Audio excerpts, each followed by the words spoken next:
What is going on, everybody? I am back today to talk about a sequel to a movie that I just reviewed. I had such a fantastic time watching the film Wreck and realized that a sequel was made a couple years after the original that literally takes place on the same night of the first movie, which made me want to jump in and watch it immediately.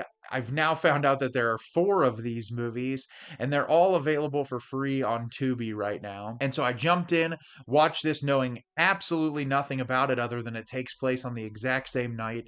And the movie I'm going to be talking about with you today is Wreck 2. Wreck 2 is directed by Jaume, Balagueró, and Paco Plaza. The action continues from Wreck with the medical officer and a SWAT team outfitted with video cameras are sent into the sealed off apartment to control the situation. So I was really excited to watch this movie because I really loved the first Wreck, and this movie is a ton of fun. I don't think it is as good as the original, but it's fantastic in its own way. It's definitely more action packed. There's a lot more guns ablazing, possessed people in the apartment running after these SWAT officers, and I liked that about the movie. I do think it makes a decision at about the halfway point in the movie that takes the enjoyment out a little bit, but I still had a ton of fun with this movie, and I'm excited to tell you about it today. So, at the beginning of this film, we're introduced to a group of SWAT officers who are told about the situation at this apartment building.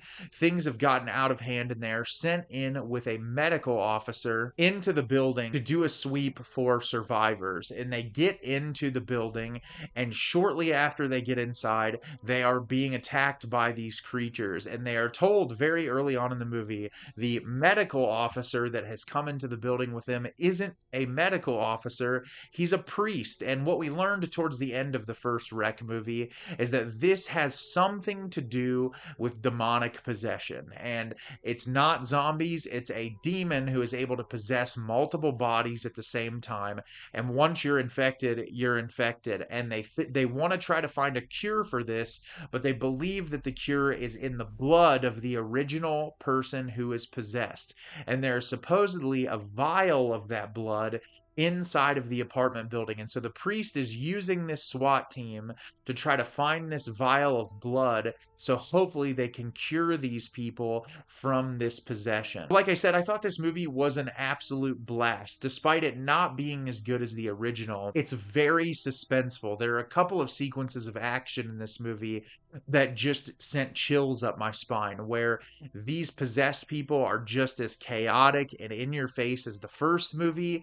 They're disgusting looking, the blood like coming out of their mouths, their eyes are completely jet black, and I loved all of the action set pieces in here. But the great part about it is, despite there being a lot of like guns ablazing moments where people are running after them, there's also a lot of moments where someone will just come out from around a corner or something will catch you by surprise, a much quieter way before chaos ensues. And what I liked about the first movie is there was a lot of like build up to the chaos, and there was a lot of moments of conflict between the people who live in the apartment, because this movie is much more focused on the SWAT officers going through this building and exploring. There's a lot less of that other than internal conflict of once they realize what's going on, they just want to escape. It allows for a lot more scenes with the possessed people, which I like. I also really like the actor who plays the priest. I think that his dynamic with the SWAT officers is really great, and like trying to understand his motivations completely and whether or not he can be trusted is really great. I really like the way the directors introduce his character and add things that make us question his motivations throughout the remainder of the film. There's a decision made at the midway point of the movie to cut perspectives where we're with the SWAT people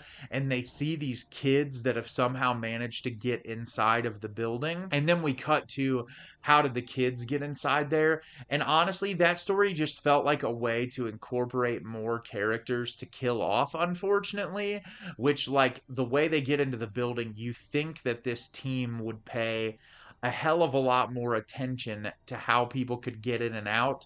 And it felt very happenstance, like, oh, we want to get more people in this movie so that it's not just a few SWAT officers and the priest going in. And their subplot, like the way they're introduced, it's fine. It's not like miserable or anything, but it just felt kind of like a way to pad the runtime because the directors didn't think that they had enough with just the SWAT members inside of the building. But I think you could have pulled a lot more. You could have added more SWAT team members instead of, I think there's like 4 that go into the building initially. The kids that are in it, they all do a fine job performance wise, and they're just kids that get themselves into a bad situation. But it then feels like it becomes 2 different movies. Like you could have legitimately had a movie that started with just the kids breaking in instead of it just being the SWAT team and then cutting to something else. It was like they had 2 different ideas for stories, but not a way to flesh either one out into a full hour and 20 hour and 30-minute. I really like the way that the third act ties in with the first movie. I really enjoyed the decisions that were made. I thought it was a fun way to have callbacks to the original. It goes in a direction that I can appreciate. It's a little schlocky, but I liked it a lot. I think that it has a little bit campier of an ending than the first film, but that's fine with a premise like this. When it comes down to demonic possession, I feel like you can kind of do whatever you want with it, and I like where the directors went, and it's made me interested for the third and fourth movies. After looking on Letterboxd at some of the reviews, I'm not sure if I'm going to be getting into the same level of quality, but I really like the first 2 movies in this franchise. I think they're a ton of fun. I didn't realize I was getting myself into an entire franchise, but I'm glad I did because I'm always looking for new horror movies to watch, and this one was also a blast. So, have you seen Wreck 2? Did you love it? Did you hate it? Leave me a comment down below and let me know what you thought. I thought this movie was a ton of fun. I really enjoyed myself watching it, and I may watch the third and fourth ones in the future. As always, if you can like the video and subscribe to the channel, helps me out a lot and lets me know the type of content you're looking for. I'm always putting out new material and look forward to getting more out for you in the near future. And as always, everyone, thank you so much for watching and have a great rest of your day.